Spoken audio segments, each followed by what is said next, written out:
Buenas noches, queridos amigos, y bienvenidos a un nuevo programa de historia e historias aquí en Popular Televisión. En España hay un lugar que hace ya unos cuantos siglos recibió el nombre de Jebel al-Tariq, la montaña de Tarik, en honor de Tarik Ben Ziyad, el caudillo bereber que encabezó la invasión musulmana del año 711 y que venció al ejército visigodo del rey Don Rodrigo en la batalla de Guadalete. Dicha Jebel al-Tariq hoy la conocemos con el nombre en la lengua de Cervantes de Gibraltar, y sobre Gibraltar vamos a hablar en el programa de hoy, pero no sobre el Gibraltar islámico del siglo VIII, sino sobre el Gibraltar británico desde el siglo XVIII, en concreto desde el año 1704. Para hablar de tan interesante y punzante cuestión, contamos hoy con la presencia de don José María Grande Urquijo, coronel de infantería y anterior delegado de defensa en la provincia de Cantabria. De su larga experiencia cabría destacarse el hecho de que fue el jefe de inteligencia de la división multinacional en Bosnia-Herzegovina en el año 1996, así como el jefe del contingente español también en Bosnia-Herzegovina desde el año 2004 a el 2005. Ha impartido numerosos cursos, ha escrito numerosos artículos y ha pronunciado numerosas conferencias sobre temas como el Islam y otras cuestiones de importancia geopolítica y geoestratégica. Buenas noches, don José María, y bienvenido a Popular Televisión. Buenas noches, Jesús. Muchas gracias por su amable presentación. La verdad es que el tema que nos ocupa es verdaderamente interesante porque, como pocos de los que hemos tratado aquí, une la cuestión histórica con la cuestión actual, ¿verdad? Así es, exactamente, así es. Gran Bretaña estaba en sus inicios de la formación de su imperio. Entonces necesitaba conquistar una serie de posiciones que permitiesen y que protegiesen pues el traslado de los barcos a través del Mediterráneo, por el canal de Suez, hasta las posesiones suyas inglesas. Y ahí entra la toma de Menorca. Claro, ellos tenían claro que tenían que ir estableciendo una serie de bases por todo el mundo, ¿verdad? Claro, la verdad es que fue admirable la previsión de los ingleses ya desde el siglo XVII, ¿no? Cuando veían que se tenían que convertir en los dueños del mar Sí, porque el interés británico por Gibraltar no es en el momento del ataque. 50 años antes de ser atacado Gibraltar, ya Cromwell, entonces ministro, Lord Protector, que le llamaban. Lord Protector, que le llamaban, efectivamente, pues escribió una carta al almirante Montague, que era el almirante que mandaba la flota inglesa en aquellos entonces, y en esa carta, permítanme que la lea, decía: ¿acaso sea posible atacar y rendir la plaza y castillo de Gibraltar, los cuales en nuestro poder y bien defendidos serían a un tiempo una ventaja para nuestro comercio y una molestia para España? Haciendo posible además, con solo 6 fragatas ligeras establecidas allí, hacer más daño a los españoles que con toda una gran flota enviada desde aquí. Es decir, ya se está viendo aquí un interés por Gibraltar y por fastidiar en lo posible, y permítaseme la expresión, claro, el imperio español. Claro, claro. Y esta carta recibió respuesta del almirante Montague inglés, que le decía: percibo gran deseo de que se tome Gibraltar.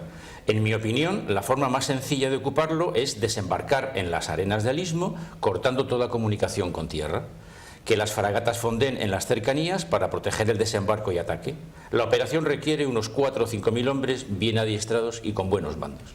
Y esto pasó 60 años antes de... Esto pasó 60 años antes del ataque a Gibraltar, efectivamente. O sea, que está claro que los ingleses aprovecharon la coyuntura de la guerra de sucesión para decir, bueno, esta es la nuestra, y aprovechamos que tenemos aquí a la flota luchando por el archiduque y nos quedamos con Gibraltar, ¿no? Exactamente, esto hay que enmarcarlo dentro de lo que se dio en llamar la guerra de sucesión. Carlos II muere sin hijos, y en su último testamento, fechado el 3 de noviembre de 1703, nombra como heredero a Felipe de Anjou, nieto del rey francés entonces, Luis XIV. Bien, pero le nombra bajo una doble condición: que no se reúnan nunca las coronas de España y de Francia en una sola persona, y que no se enajene parte de territorio español, parte alguna de territorio español.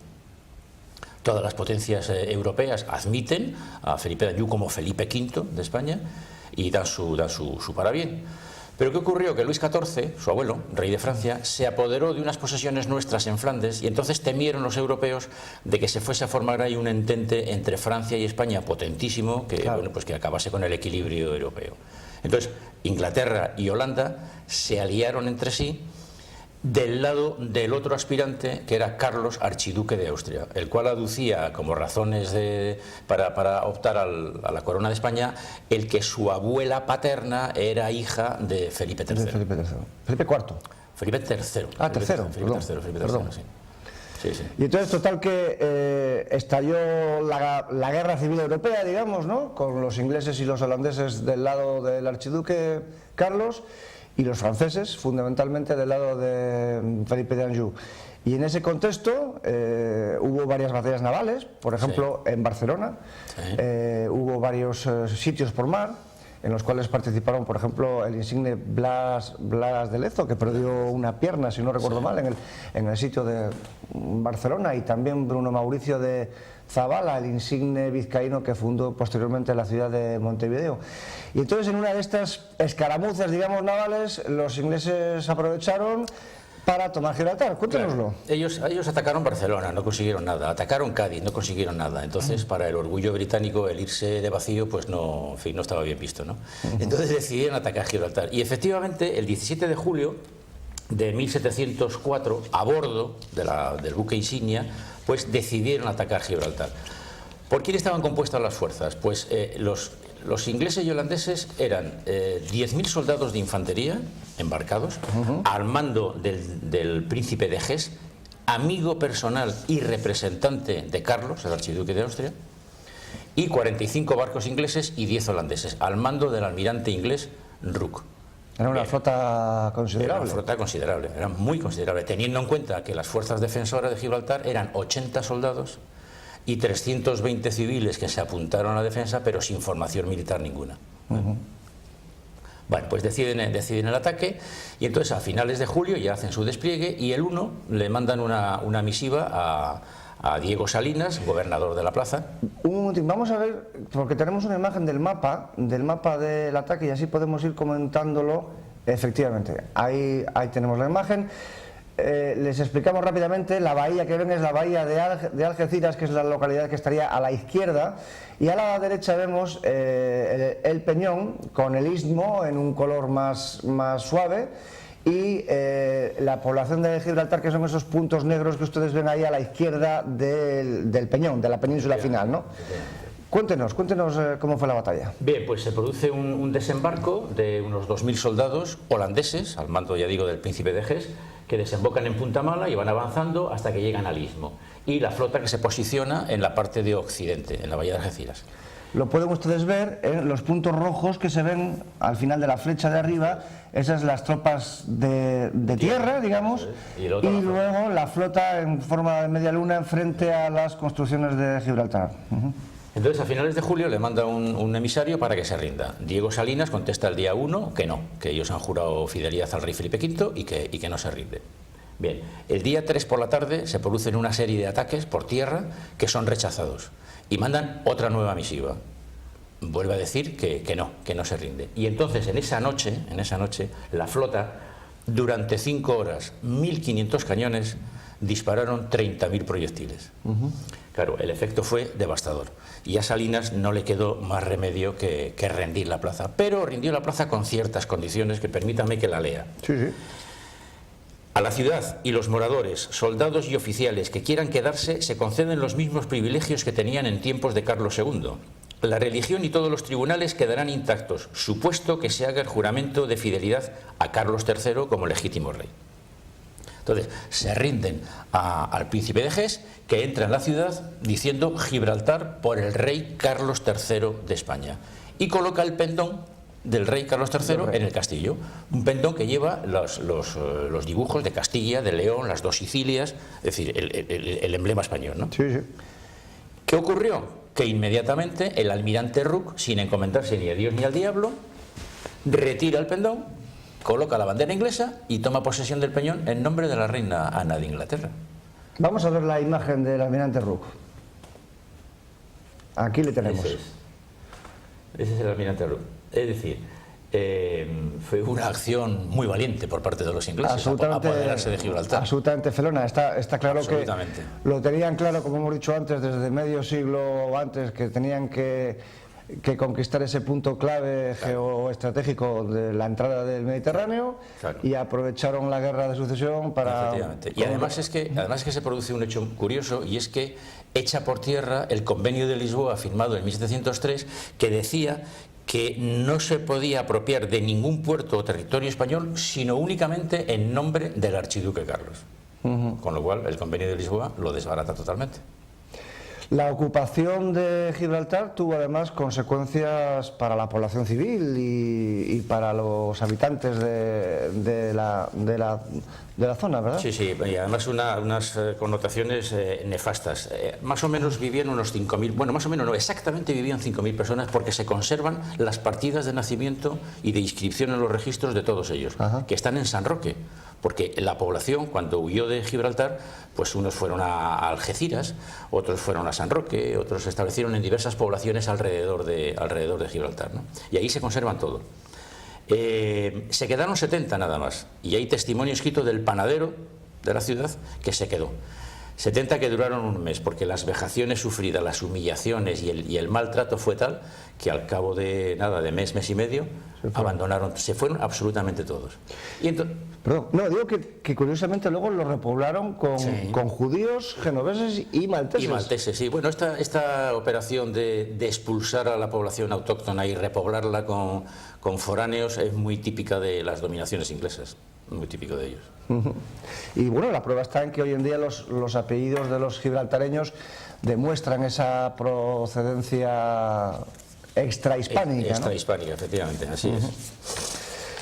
A partir de ese momento, en el mismo año 1704, comienzan, como es lógico, los intentos españoles para recuperar tan importante plaza. El primer sitio tuvo lugar ese año 1704, fue poco importante, y algunos años después, en el año 1727, con ocasión de una nueva guerra entre Inglaterra y España, se produce el segundo sitio de Gibraltar. Aquí tenemos un grabado alemán muy interesante de la época, en la que se puede ver la bahía de Algeciras o de Gibraltar. Al fondo ven ustedes Gibraltar, y en la bahía, no sé si lo aprecian ustedes, se ven los barcos españoles que están intentando tomar la plaza. Incluso, curiosamente, no sé si lo pueden ustedes ver, se ven las trayectorias dibujadas de los proyectiles que se intercambiaban las baterías españolas desde los barcos y las inglesas desde el Peñón. Pero el sitio más importante no fue este, sino el tercero, que duró 4 años, desde 1779 hasta 1783, sitio en el cual participaron numerosos marinos españoles, muchos de ellos de los más famosos, de los más ilustres de la época, como por ejemplo Churruca, que después moriría en la batalla de Trafalgar, y sobre todo el almirante Antonio Barceló, mallorquín, que se distinguió en las décadas anteriores por la labor que hizo de limpieza de los piratas berberiscos en el Mediterráneo. Llegó por méritos de guerra, porque no era militar de profesión, digamos, llegó al grado de almirante, y tuvo importancia en el tercer sitio de Gibraltar, porque fue el inventor de lo que se consideró que podría haber sido la llave para la conquista de Gibraltar, que fueron las lanchas cañoneras, ¿verdad? Así es, él fue el inventor de las cañoneras, y la verdad es que la cosa pintaba bien y era buena, ¿no? Pero fracasó. ¿Y fracasó por qué? Pues porque, bueno, hubo muchas razones. La primera y fundamental de ellas era que el alcance de los cañones embarcados en esas lanchas, eran unas lanchas, cada una llevaba un cañón y 30 hombres, que eran los sirvientes de la pieza.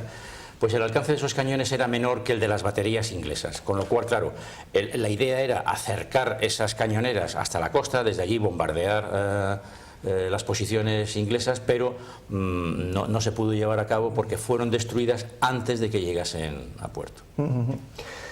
El amigo Barceló era un hombre muy popular por su valentía, y llegó incluso a provocar la creación de coplas que le siguen recordando hoy, se siguen cantando en esa zona de España, como aquella que decía: si el rey de España tuviera 4 como Barceló, Gibraltar sería de España, que de los ingleses no. Pero el caso es que con con Barceló o sin Barceló no se pudo tomar en Gibraltar. Pocos años después llegaría, por cierto, la batalla de Trafalgar, la esencial batalla de Trafalgar que tuvo lugar a poca distancia de allí. Pero antes de entrar, digamos, en los años posteriores, sería conveniente mencionar el hecho de que los ingleses, o buena parte de ellos, tanto políticos como intelectuales, no siempre han tenido clara la legitimidad de su presencia en Gibraltar. Incluso ha habido muchas voces a lo largo de los siglos que entre los propios ingleses han puesto en duda, han criticado la acción del almirante Rooke y las consecuencias posteriores.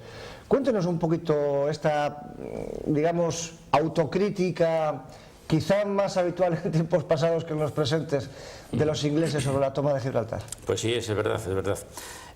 Así vemos en la Enciclopedia Británica, la edición de 1879, se leía textualmente, y leo: Sir George Rooke, bajo su exclusiva responsabilidad, dio orden de que se izara la bandera inglesa y tomó posesión en nombre de la reina Ana.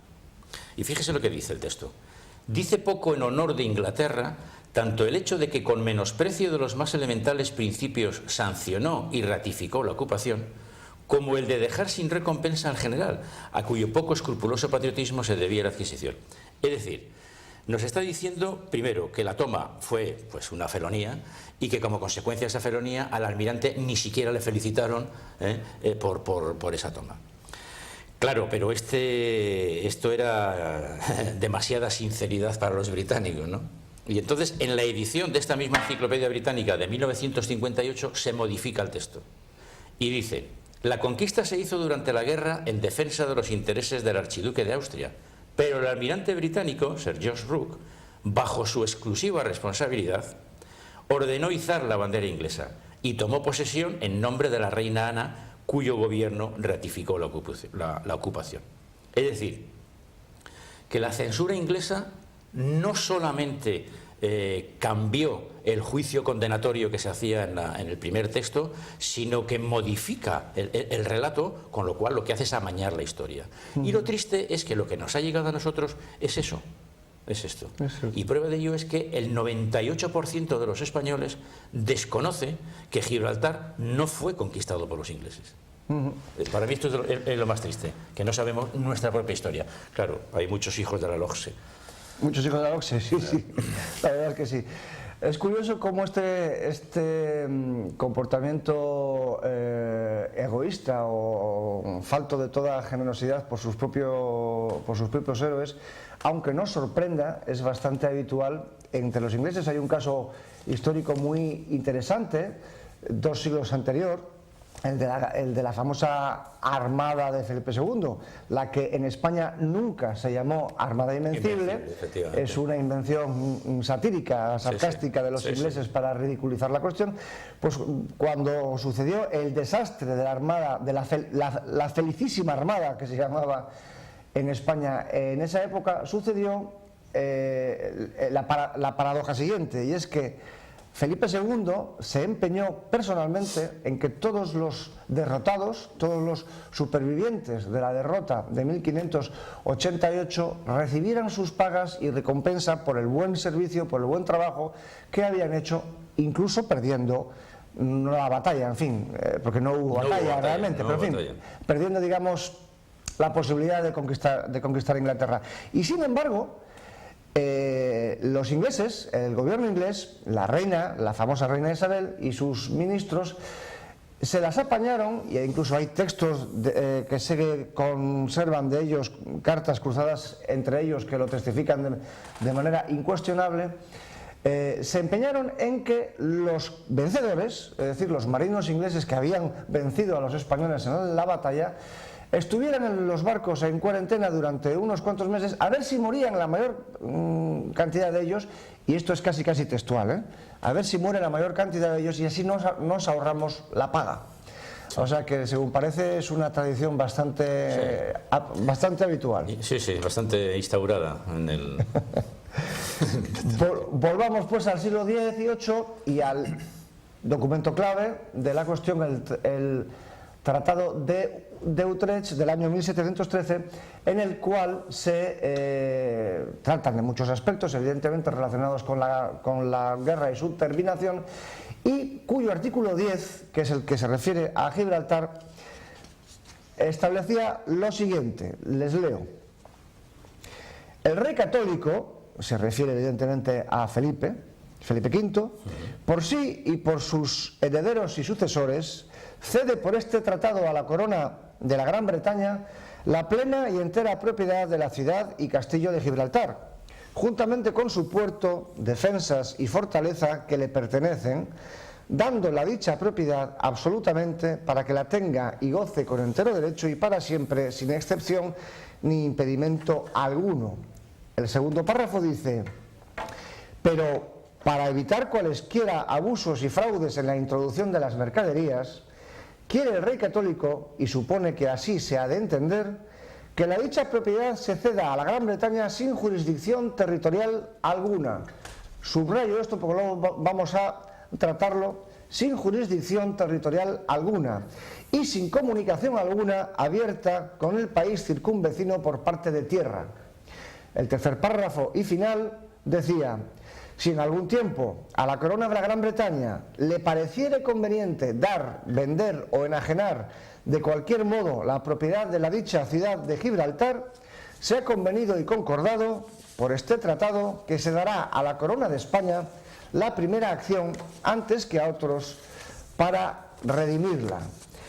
Artículo que da mucha tela que cortar. Vamos a empezar, por lo tanto, por la cuestión esa de que se concede la propiedad de la ciudad, digamos, claro, sin jurisdicción territorial alguna, ni en agua ni en tierra, y sin conexión con el país circunvecino. Por parte de tierra, efectivamente. Es lo que se dice en los tres párrafos, y eso es importantísimo. Vamos a ver, se ha confundido siempre Gibraltar con Peñón de Gibraltar. No tiene nada que ver. Lo que se cedió fue el castillo, la ciudad, el puerto y las murallas, es decir, edificaciones. No se cedió territorio alguno, no se cedió el peñón. Según dicen los jurídicos, es un derecho de uso y disfrute, pero no de soberanía territorial. Y prueba de ello, de que no es soberanía territorial, y los ingleses lo saben, es que en la última constitución de Gibraltar, fechada en 1969, ellos dicen y citan de la constitución The City of Gibraltar, es decir, de la ciudad de Gibraltar. Sin embargo, nosotros asimilamos Gibraltar a Peñón de Gibraltar, pero no tiene nada que ver. Y es muy importante el segundo párrafo porque es sin jurisdicción territorial y sin comunicación alguna por parte de tierra. Y el tercero, que es, me figuro que luego más tarde me hará usted esa pregunta, entra dentro de lo que ahora es el gran problema, que es el problema de la autodeterminación. Sí, pero vamos por orden cronológico, porque si no nos apelotonamos. Pero bueno, en cualquier caso, acaba de señalar una cuestión clave, que son las limitaciones jurídicas a la apropiación de tierra, y sin embargo, la realidad histórica nos ha demostrado que a lo largo de estos 300 años, más 309 años, ¿no? 311 años que llevamos de ocupación de Gibraltar, los ingleses han ido vulnerando paulatinamente estas normas y usurpando ilegalmente, por la fuerza evidentemente, tierra y mar. Tierra y mar, efectivamente. Es que nada más conquistar Gibraltar, al poco tiempo se apoderan de una torre de defensa que había y un molino que estaban fuera de las murallas de Gibraltar. Y dicen que es que la defensa de Gibraltar sería incompleta si no tuvieran eso. Pero eso estaba fuera del territorio de Gibraltar. Luego, ahí ya vemos que la razón que aducen los ingleses es puramente militar. No hay ninguna otra razón. Y esa razón es la que han ido empleando sucesivamente. Aquí tenemos, por cierto, una bonita imagen del peñón, en la cual, tengan en cuenta que esta imagen está orientada hacia el sur, es decir, La parte que tenemos a la derecha en primer plano es el istmo que une con el resto de la península ibérica. Exacto. Y aquí se ven, por ejemplo, el aeropuerto y otra serie de construcciones posteriores. Cuéntenos un Esa poco. torre que digo y el molino estaba más o menos donde se ve la sombra que proyecta el peñón, Sí. más o menos estaba ahí. Claro, las defensas eran la muralla, la pared del peñón. La pared del Hasta ahí. peñón. Bueno, sin embargo, ellos se apropian de eso. Ya digo, aduciendo una razón puramente militar. Pero es que no queda ahí la cosa, porque luego, en 1723, dicen que la defensa de un territorio no está asegurado si no se posee el terreno al alcance de sus cañones. ¿No? Claro, esto es absurdo. Bueno, y menos mal que entonces no había misiles, porque si no reclaman hasta Reynosa. Claro, claro. Bueno. Entonces, España construyó una línea defensiva en lo que hoy es la línea de la Concepción, ¿no? España, en aras de la buena armonía, considera esos 1.450 metros que hay entre lo que es el peñón y donde estaban los soldados españoles, esos 1.450 metros, territorio español, lo considera neutral, pero español. Que es donde posteriormente se construyó el aeropuerto. Claro, Podemos claro. volver a ver la imagen y así Sí. la vemos, porque si no, no comprendemos bien. Toda esta parte plana, ¿no? Sí, De acá. efectivamente. Es que en 1815 hay una epidemia de fiebre amarilla en el Peñón. Entonces el gobernador del Peñón solicita de las autoridades inglesas que permita construir un campamento sanitario fuera de lo que es el Peñón para tratar a los enfermos. Y España lo concede. Y establecen ahí unos barracones sanitarios. Bien. Más adelante, en 1845, también con motivo sanitario, dicen que claro, que la recogida de basuras, pues que en fin, que estaba causando enfermedades dentro, que a ver si se les permitía dejarlas fuera de su zona. Y se fueron apropiando de todo ese terreno. Ahí precisamente es donde está edificado el aeropuerto. El aeropuerto que se edificó durante la Guerra Civil Española, ¿verdad? Aeropuerto que se edificó durante la Guerra Civil Española. Aprovechando, bueno, pues el lío en el que estábamos metidos entonces. Y luego supongo que todas las construcciones de la derecha que se adentran en el mar también es territorio ganado al mar. Todo eso es territorio ganado al mar, porque los ingleses desde el primer momento hablaban de las aguas jurisdiccionales, pero ese concepto entonces no existía. Es un concepto jurídico muy posterior. Entonces no existían aguas jurisdiccionales. Pero en su afán de reclamar, reclamaban y reclaman hasta la playa de la línea de la Concepción. Ajá.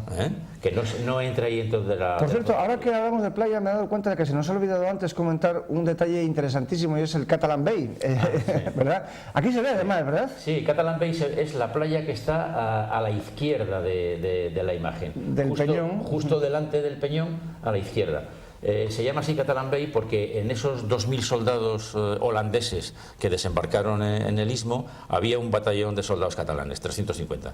Claro, por ahí recibe el nombre de Catalan Bay. Tengan en cuenta que los barceloneses, y digo barceloneses, que no catalanes, porque no toda Cataluña estaba del lado del archiduque, estaban luchando en el bando que tomó posesión de Gibraltar. Evidentemente los catalanes, los muy patriotas catalanes que participaron en la toma de Gibraltar, no podrían imaginar que en nombre del candidato al trono español por el cual daban la vida a ellos, en nombre de él se iba a quedar el Peñón en nombre de la reina Ana de Inglaterra. Es que fue una felonía enorme a los propios españoles, en este caso catalanes, que habían participado en la... Así es. Pues fíjense bueno, han quitado la imagen ya, en el aeropuerto. Aquí tenemos la imagen de nuevo. Ese aeropuerto está construido en territorio español, invade aguas jurisdiccionales españolas, con lo cual todo avión que aterriza o despega en el aeropuerto comete dos violaciones. Porque está construido en aguas españolas y porque viola el espacio aéreo español. Y esas restricciones que existían, el señor Moratinos, pues en el año, no me acuerdo exactamente ahora qué año fue, quitó esas restricciones. Pero fíjense hasta qué punto, si entra dentro de usted entra en Google y teclea cuáles son los aeropuertos más peligrosos del mundo, figura en quinto lugar, porque la Organización de la Aviación Civil Internacional no lo reconoce como aeropuerto. O sea, la definición es aeródromo militar disponible para vuelos civiles. Ajá. No es un aeropuerto. Qué interesante. También sucedió otro de los hechos claves en esta cuestión, que fue la construcción de la verja en 1908, que es una de las cuestiones... Sí, es ¿no? que efectivamente, cuando comienza el siglo XX, los ingleses se dan por satisfechos ya con lo que tienen conquistado. De los 1.450 metros del terreno neutral han ocupado 800 y a España solamente le quedan 650. Bien, pues entonces en 1908 toman una decisión, la más importante hasta ahora, y es la de construir una verja, con lo cual vulneran completamente el Tratado de Utrecht, y aíslan Gibraltar del resto de España. Claro, ante esta situación, y además la construyen 50 metros por delante de la línea de centinelas, o sea que incluso roban otros 50 metros, con lo cual a España le quedan 600. Entonces España toma dos decisiones muy importantes, y una de ellas es que se prohíbe la venta de terrenos a extranjeros por miedo a que ocupen todo lo que es la bahía de Algeciras, que hemos visto antes en la foto, y la segunda es que estaciona un batallón de infantería en esos 600 metros, es su campo de maniobras, con lo cual evita pues más usurpaciones de terreno. Vamos poco a poco llegando a el día de hoy y a la continua ocupación de Gibraltar por parte de los ingleses, en un momento en el que ya no tiene la importancia estratégica que tuvo durante los tres siglos anteriores, ¿no? De puerta del Mediterráneo para las flotas y para la entrada en el Mediterráneo, y sin embargo nos encontramos con que los ingleses se aferran a ello por razones estrictamente militares, evidentemente, porque Gibraltar sigue siendo una pieza clave en la estrategia no solamente europea sino absolutamente mundial. Evidentemente es la puerta del Mediterráneo. Y nos encontramos eso con la importancia militar, pero claro, ya no es la importancia militar que tenía en tiempos de los barcos con cañones, sino que es una cuestión bastante más compleja, bastante distinta, ¿no? Cuéntenos un poco en qué consiste la importancia militar. Para ver la importancia militar de un territorio, de una base o de lo que sea, hay que considerarlo bajo tres puntos de vista: estratégico, táctico y logístico. Desde el punto de vista estratégico, evidentemente fue muy importante, pero hoy en día no tiene ninguna importancia. ¿Por qué? Porque es un territorio muy pequeño, son 6,8 kilómetros cuadrados y no tiene ninguna importancia. Son muchísimo más importantes, infinitamente más importantes las bases de Rota y de Morón, que están cerca de Gibraltar. Desde el punto de vista táctico, no hay armamento allí ofensivo ni defensivo que le considere o que le dé esa importancia táctica. Y desde el punto de vista logístico tampoco, porque los barcos que entran allí a reparar, todas las piezas y todo eso lo llevan desde Inglaterra, porque allí no hay nada, Luego entonces, importancia militar desde ese punto de vista no tiene ninguna. Entonces me preguntarán, bueno, entonces ¿cuál es la importancia? ¿Por qué quieren los ingleses seguir manteniéndose allí? Bueno, pues hay una cosa muy importante, y es que por el estrecho de Gibraltar pasan anualmente 150.000 barcos y submarinos. Y eso hay que tenerlo controlado, fundamentalmente los submarinos. El estrecho de Gibraltar está lleno de cables, de sensores, que en una pequeña cala que hay en Gibraltar, dentro de la bahía de Algeciras, se llama Bahía Rosa, Ross Bay, ahí es donde tienen todos los sistemas electrónicos con los que detectan el paso de submarinos. Pero además de eso, hay otra cosa que es clave y que es lo que verdaderamente le da importancia a Gibraltar, y es que en la cumbre, arriba, hay unas antenas que pertenecen a la red Echelon.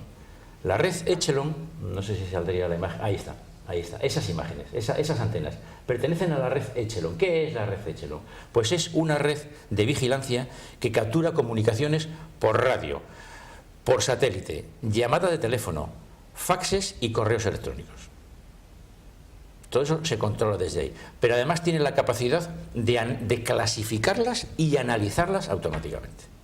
Y esta es una red que pertenece a la comunidad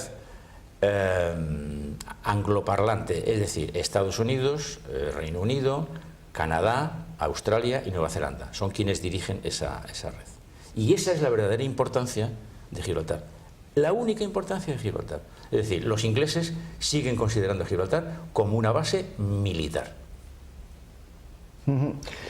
Y sin embargo, la ONU, las Naciones Unidas, llevan décadas recordando a los ingleses la ilegalidad de su presencia en Gibraltar y emitiendo resoluciones en contra de su presencia allí y, digamos, exigiendo su retirada. Las dos más importantes, se las voy a leer, son la 2353 del año 1967 y la 2429 del año 68. La primera dice que el proceso descolonizador debe formalizarse mediante conversaciones entre el Reino Unido y España para alcanzar una solución negociada teniendo en cuenta los intereses de los actuales habitantes del territorio.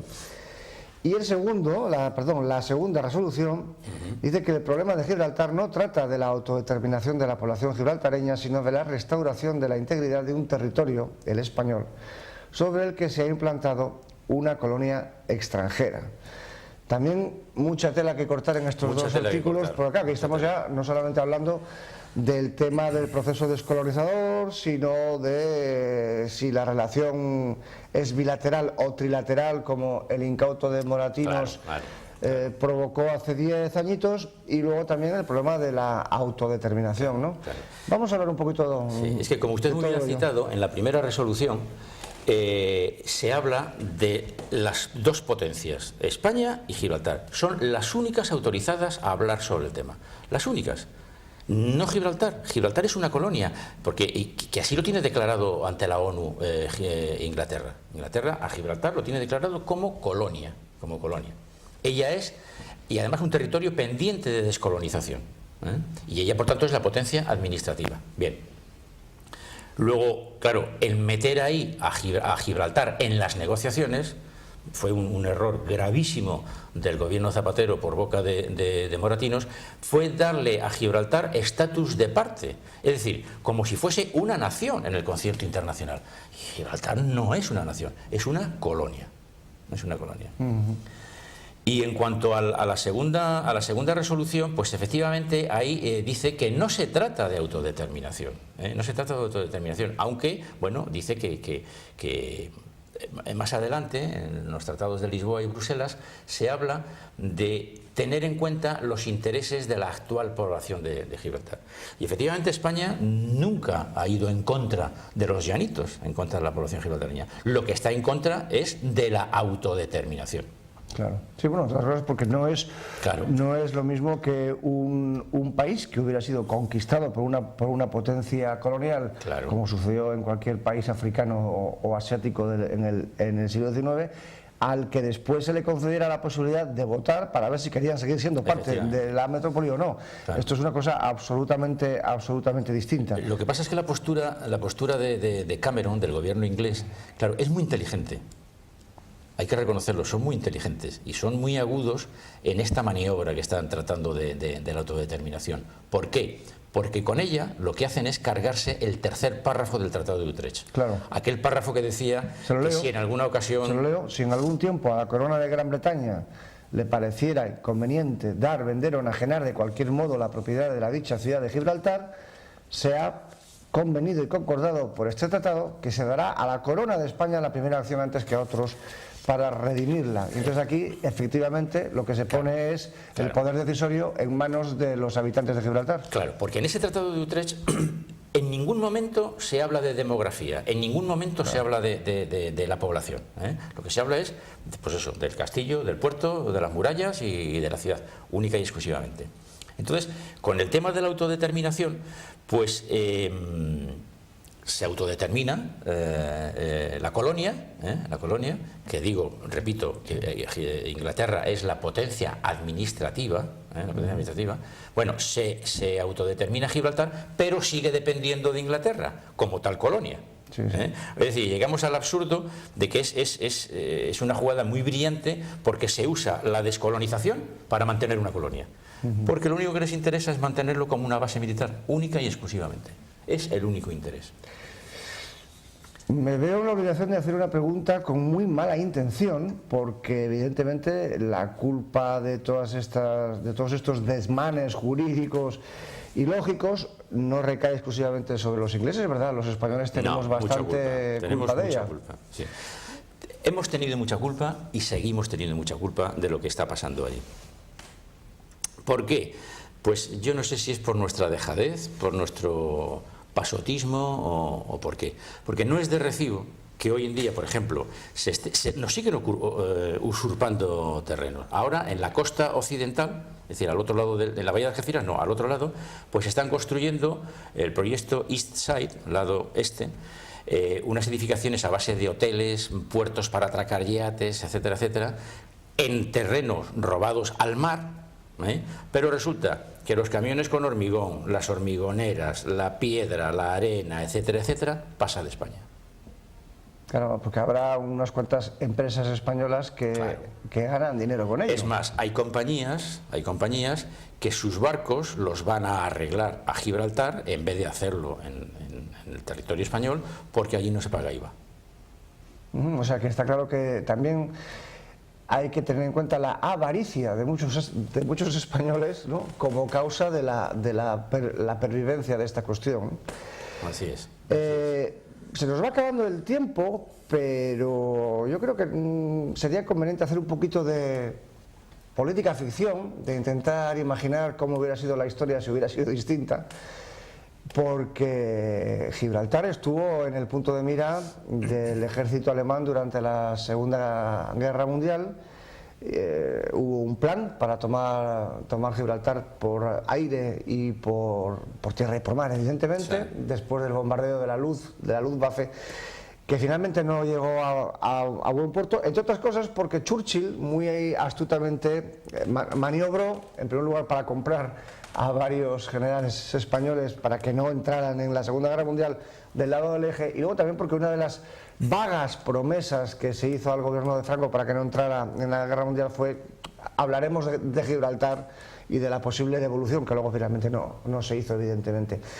Vamos a hacer política ficción. ¿Qué habría pasado si Gibraltar hubiera sido tomado por la Luftwaffe, por el ejército alemán en la Segunda Guerra Mundial? Ya sé que es una pregunta absurda porque esto nunca se puede saber, pero ha habido tratadistas militares de mucho peso que han imaginado que Gibraltar fue la que decidió la guerra mundial, porque si se hubiera tomado Gibraltar por parte del ejército alemán, se habría cerrado el Mediterráneo, no se habría abierto el frente del norte de África, no habrían podido entrar los americanos por Italia, en fin, habría habido un enorme cambio en el transcurso de la guerra. Usted, como militar, ¿cómo ve esto? Está claro que es todo bueno, es todo novela, pero echar bueno, mano de la bolita de cristal. De la bolita de cristal, sí. Hombre, la verdad es que no lo sé qué hubiese pasado. Bueno, lo primero que hubiese pasado es que todos hablaríamos ahora alemán, probablemente, en España. Bueno, ahora todos hablamos inglés. Bueno, ahora todos hablamos inglés, sí, al final es otra colonización diferente, ¿no? Pero, hombre, yo no creo que el hecho de poseer Gibraltar hubiese tenido esa importancia de la que hablan, de que hubiese acabado con tal. Yo creo que no, porque Gibraltar al fin y al cabo es un terreno muy pequeño.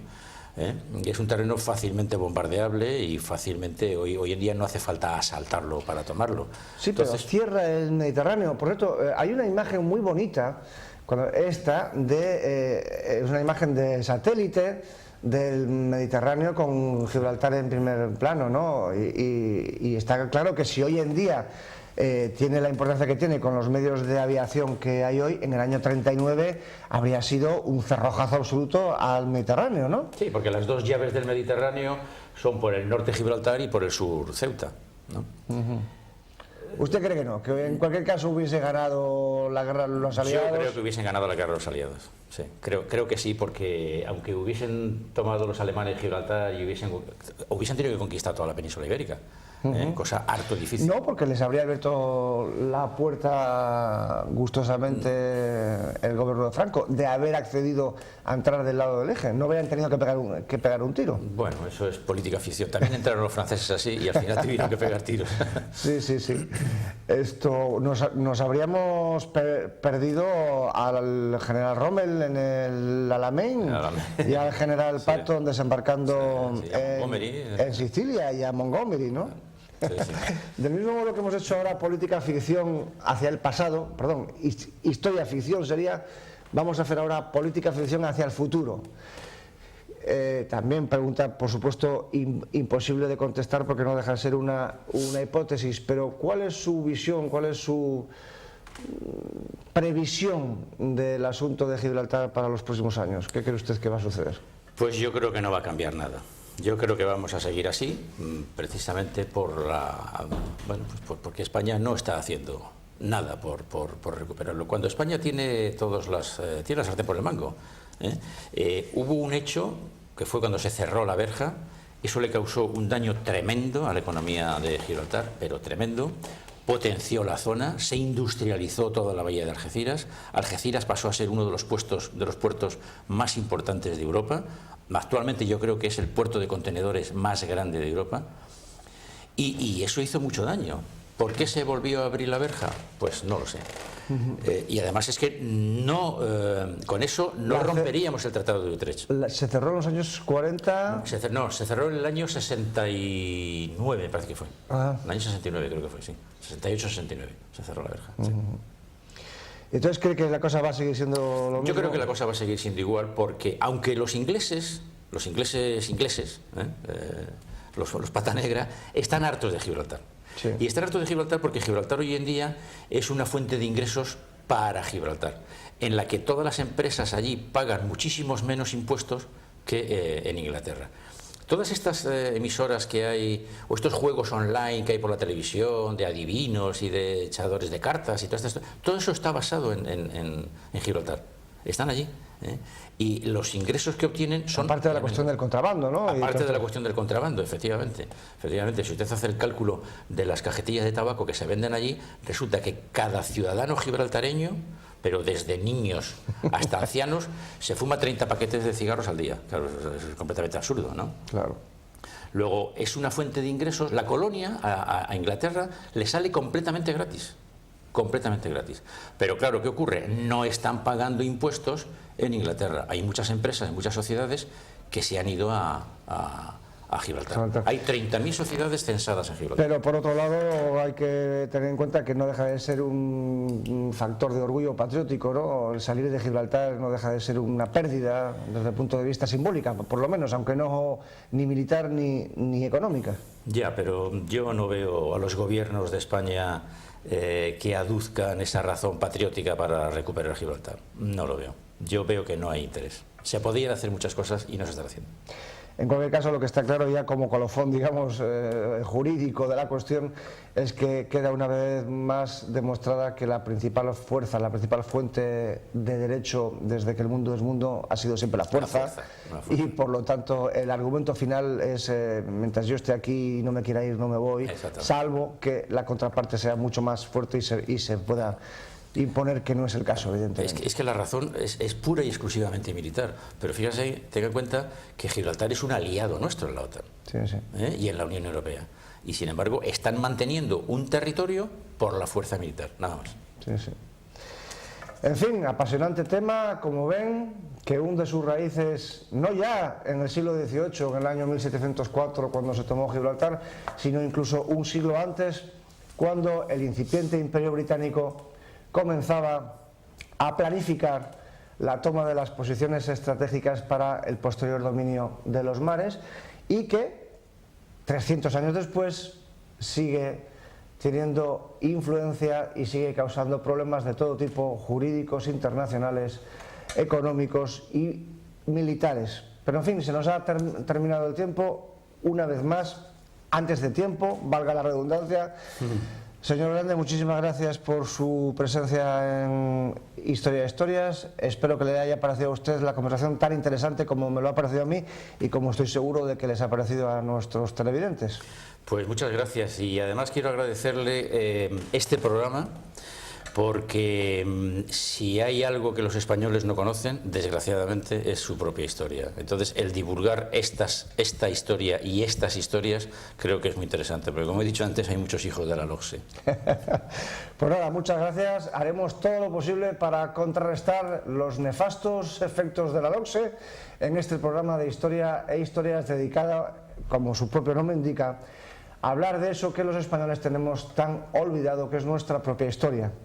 Ya saben, queridos televidentes, que estamos ansiosos por recibir sus comentarios, sus sugerencias, sus críticas, sus preguntas e incluso sus parabienes, si los hubiere, en la dirección de correo de nuestro programa historiaspopulartv@gmail.com. La ven ustedes en el faldón de la pantalla, se la vuelvo a repetir, historiaspopulartv@gmail.com. Tengan en cuenta que en Historia e Historia somos muy trabajadores y no vamos a coger vacaciones de verano, así que ténganlo en cuenta para que cuando regresen ustedes de la playa tengan presente que les estaremos esperando aquí en nuestros programas de Historia e Historias, en concreto en nuestro próximo programa dentro de unos días aquí en Popular Televisión. Aquí les espero, muy buenas noches.